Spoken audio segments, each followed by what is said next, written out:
Hello again, and welcome to another succulent rescue and rehab.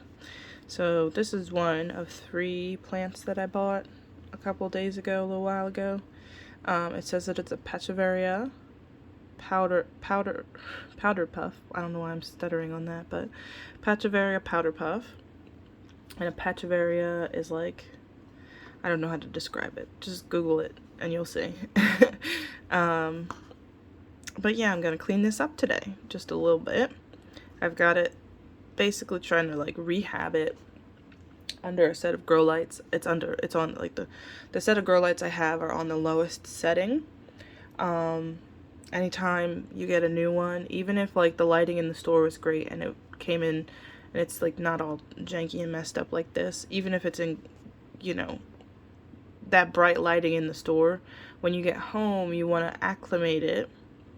And I've seen online, like, a lot of people who aren't, into plants, or they just received their plants, or they just, bought it on a whim. They don't all seem to understand, like, they'll ask a lot of questions and don't seem to understand what acclimating the plant to proper lighting means, which is to say that, like, you bought it in the store, the lighting in the store is bright, and it's like a lot of light, or it's by the window, or it's outside. I mean, granted, if the plant's outside, you're probably fine, but in-store lighting is bright, so people can see, so people can like view the products and stuff, but it's not actually like proper lighting for succulents and stuff. So when you acclimate your plants, any plant, not just succulents, to brighter light, especially, when you find out that this specific plant or that specific plant needs brighter light, or needs really bright indirect light or direct sunlight. If I was to toss this in my windowsill, which I'll show you right now, the sun's out, right? You can see it a little bit. You can see that's a bowl of water that I like to water my plants with. My heater's not on right now, so it's fine. But you see how the sun is out, it's on my plants and stuff like that. If I was to toss this guy just on the windowsill, or the shelf with the rest of them, it would get burnt. Like, you can tell it's burnt anyway. You can tell that it's like kind of singed at the top, like this my finger's in the wrong spot. This is like sunburnt, right? The same way you get sunburnt, plants can also get sunburnt, and this is burnt. This one is just like fully dry, but yeah. So if you just toss your new plants, direct into straight direct sunlight through your window, outside on your porch, whatever, you run the risk of burning them or letting them get sunburned. And you don't want to do that. So like right now, I don't have any, I mean, I do have lights on. I do also have like I don't have any lights on. I have the window open next to me, as I just showed you. And I'm getting a lot of bright, indirect sunlight for where I'm sitting, but it's bright enough for you guys to see everything in the video, like on screen, on the camera. This kind of lighting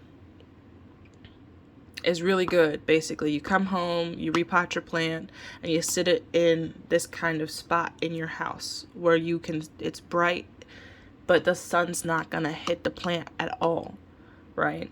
Then, like in my case, I have it under a grow light specifically that will do the same thing.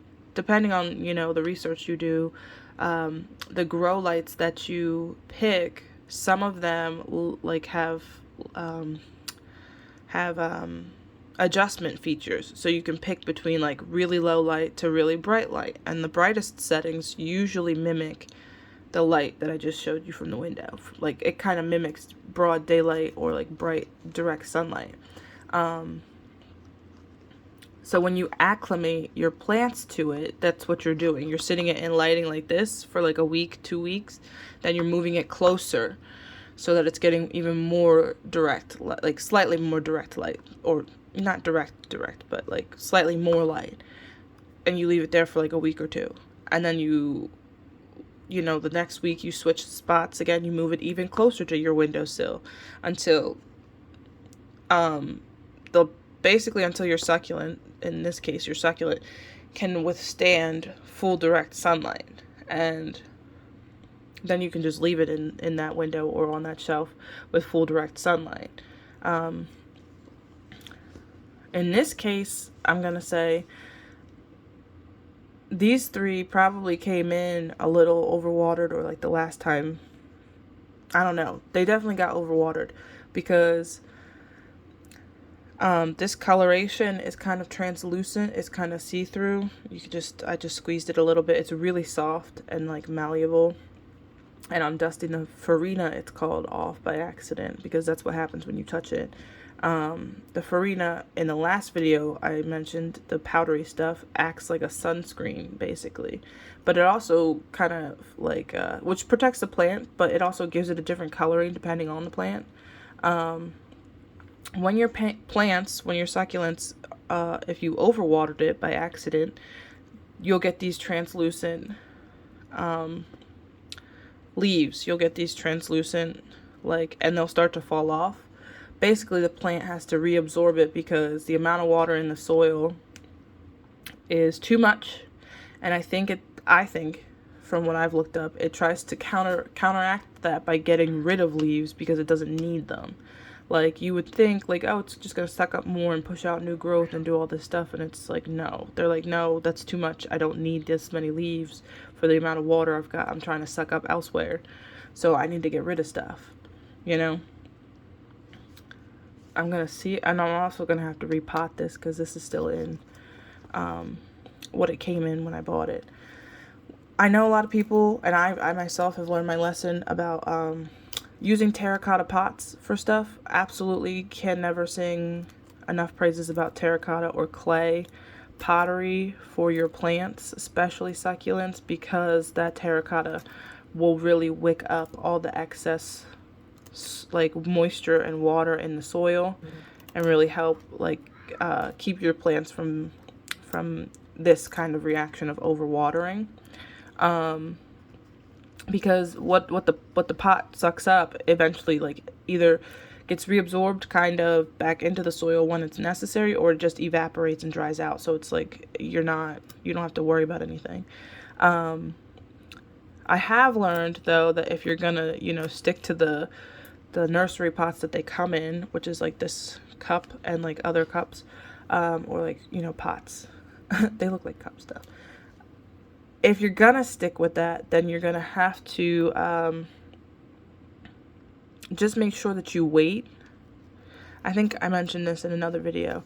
You just have to wait a little bit longer than you would with a terracotta pot. So in my case, a lot of my plants that I've got on that shelf that I showed earlier, a little bit ago, those plants are indoor plants strictly because, like, I'm scared to put them outside. Also, winter has started here on the East Coast for me, so I'm not about to put these outside at all because that would really mess them up. But come on, there we go. So indoors, in the window where it gets plenty of, you know, it gets roughly, not full, but roughly 6 hours of direct morning light into the afternoon. And obviously with winter, the sun's it's like going down earlier and stuff, so it's probably not a full 6 hours anymore. But it gets morning light for me in a south-facing window of my really small apartment, and they're doing great. But with that being said, they also need to be watered like every 10 days-ish, give or take. So with these plastic pots, that every 10 days might be like, instead of being 10, it's like 11, 12, or like roughly up to 14 days. And I say that because when you're monitoring your plants, this is healthy growth. This is like, it's a little big, like, dang, bing, bang, dang, busted up. It's a little banged up, but this is all healthy growth inside. And when you're watering, these outer ones will like start to wrinkle or get a little soft, a little squishy, which is different from this translucent like squish. The translucent squish is like, oh, I was overwatered, I gotta get rid of this, or like something's up, I gotta get rid of it, I gotta like save myself, right? But normal healthy growth, the outer leaves will get like a tiny bit of squish to them. But most people, because you don't want to mess with the farina, will just tell you to wait until you see the wrinkling on the bottom, or like wherever you see wrinkling. Then you can, you know, water your plant. These guys, succulents, are obviously like cacti in the sense that they don't need to be watered consistently or weekly. It's not like your spider plant. It's not like your peace lily. It's not like your aloe or anything like, well, aloe too is also a succulent, but yeah, just like any normal house flower, house plant kind of thing, you don't need to water these so much. I'm more distracted by talking about them because I like talking about plants than I am about actually cleaning this plant up. In this case, I'm probably not going to take off like too much. This one's like really thin, or like really thinning out. So where I can get them, I will. I don't want to force anything either. Like, yeah, it looks bad right now, but eventually these will shrivel up and dry out themselves because the plant is reabsorbing them anyway. And a lot of people like to wait until these leaves have shriveled up and dried out because it makes it easier to clean them up, to pop them off, as some like to say. And for me, I just don't like the way they look. It makes me worried that like, oh no, there's something wrong with the plant. Like I nearly killed some plants early this summer, and that was funny, but that's a story for another time. Yeah, so, but translucence can be like, it can be overwatering, but it could also be like signs of like a fungal infection. If you don't see anything fungus related or like mold related, then you're probably just overwatering it. But you're going to have to make sure you do your due diligence and, you know, monitor your plants and check on them. I'm thinking I'm just going to leave these for now. I'll wait for them to shrivel up and then maybe do like a secondary cleanup later. But as you can see, I did get a little bit out of there, a little bit off of them. But I'm excited because I wanted this powder puff. I saw somebody else had it and I was like, oh, I want one. But like also, I'm curious to see what the stress colors look like, if it has stress colors. Probably going to do some research after this video. But yeah, thank you for watching, and I will give you an update with this one as well, because I am also acclimating it to brighter, better light, and I will see you in the next video. Bye!